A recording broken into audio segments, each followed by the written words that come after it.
Nagtipon ang grupo ng MSC para sa kanilang regular na prayer meeting.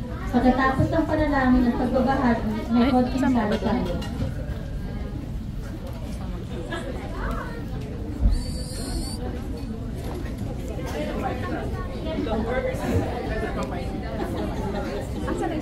Isang mic. Salamat sa pagdalo mga kapatid. Anong plano? Malapit na ang Pasko. For a good cause. Grace, mic.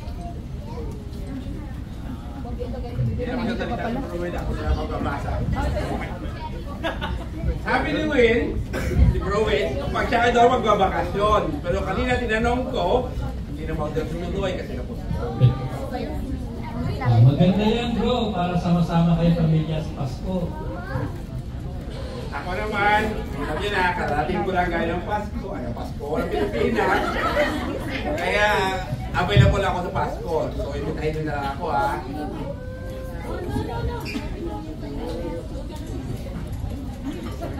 Sister, anong plano mo ngayong Pasko?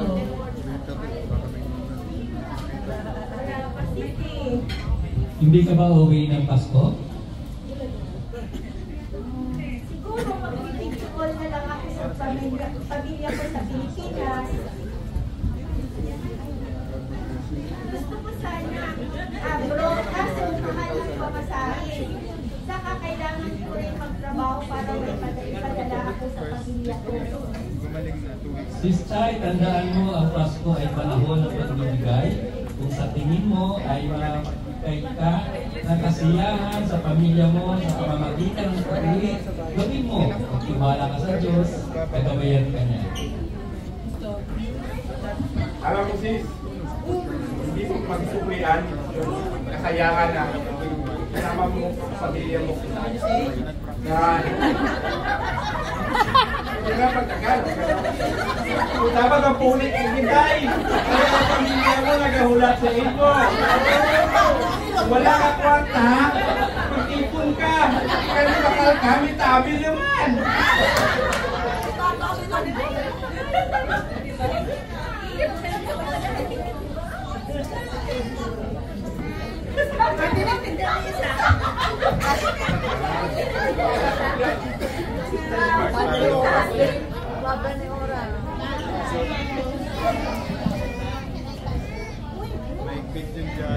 Biglang nagdiwanag ang mukha ni Sister. Naalala niya ang mga anak niya at ang asawa niya. Susuplisahin ko sila sa Pasko. Mga kapatid, sa katahimikan ng lahat, tayo ay manalangin. Ipanalangin natin na maging matagumpay ang plano ni Sister na makauwi at makasama niya ang kanyang pamilya ngayong Pasko. Salamat sa inyo mga kapatid. Ngayon, alam ko na ang gagawin ko sa Pasko. Salamat sa inyo, brother and sister, sa inspirasyon. Pagkatapos ng prayer meeting, nag-umpisa na magplano si Sister para sa kanyang pag-uwi. Mas lalo siya naging determinado dahil sa suporta ng kanyang mga kapatid sa missionary family at Christ.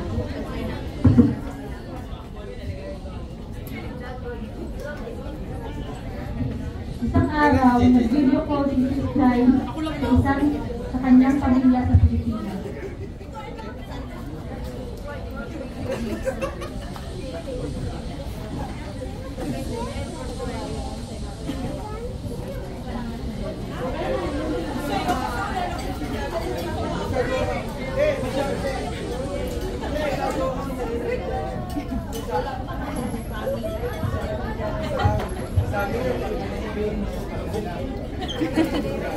Gusto ko yung may anak.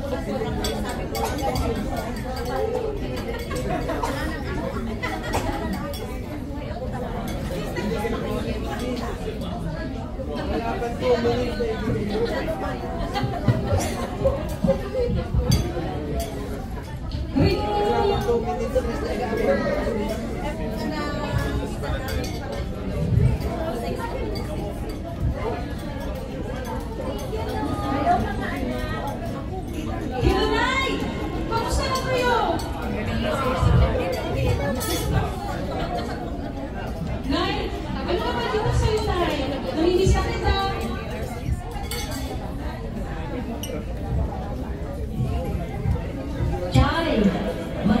ka dyan.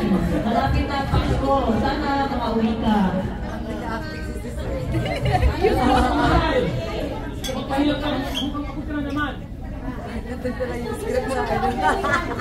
Kaya pala ganun.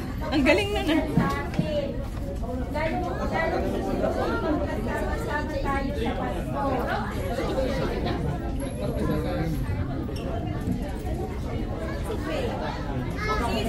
Practice lang sa'yo, practice. Huwag kang magalala mahal, hindi na karamin. Ang importante, nasa maayos ang kalagayan. Mabait ang Diyos, mahal. Alam ko, gumagawa siya ng paraan na para kalagit lang tayo manalangin at magtiwala sa Kanya. Sige na mga anak, thanks anak.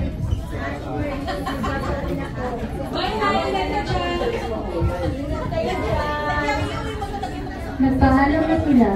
Pagkatapos ng call, tinignan ni Sister ang kanyang savings. Kinakabahan pero determinado siyang umuwi.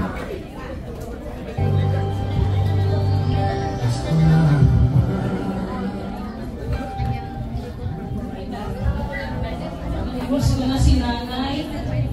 Sana ngayong Pasko nandito siya. Masaya. Bagay sa'yo, dapat itim na. Hindi ganyan. Huwag kayong mag-alala. Andito naman ako. Dapat itim pa. Magdasal lang tayo lagi sa Diyos. At gabayan niya ang nanay Charlo. At sana ay makauwi siya. Tama po, tita.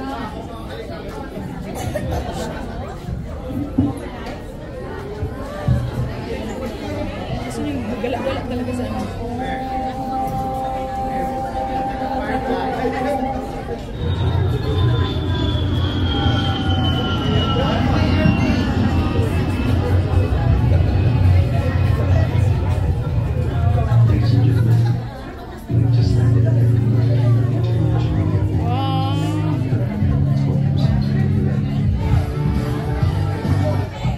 Biglang may tumatok sa pinto.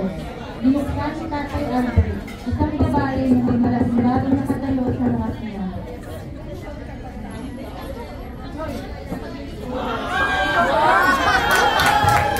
Hoy! Hoy!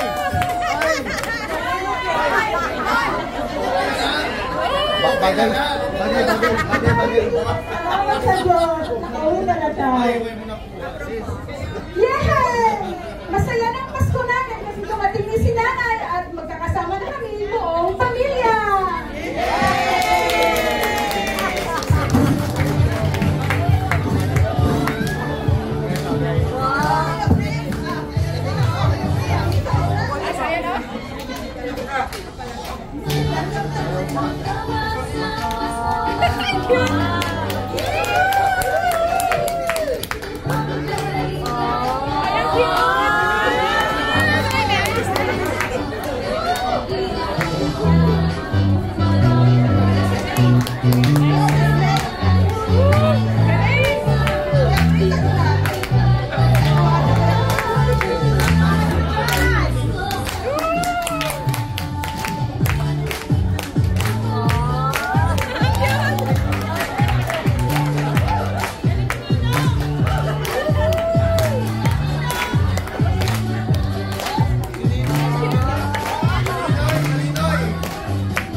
Ako na.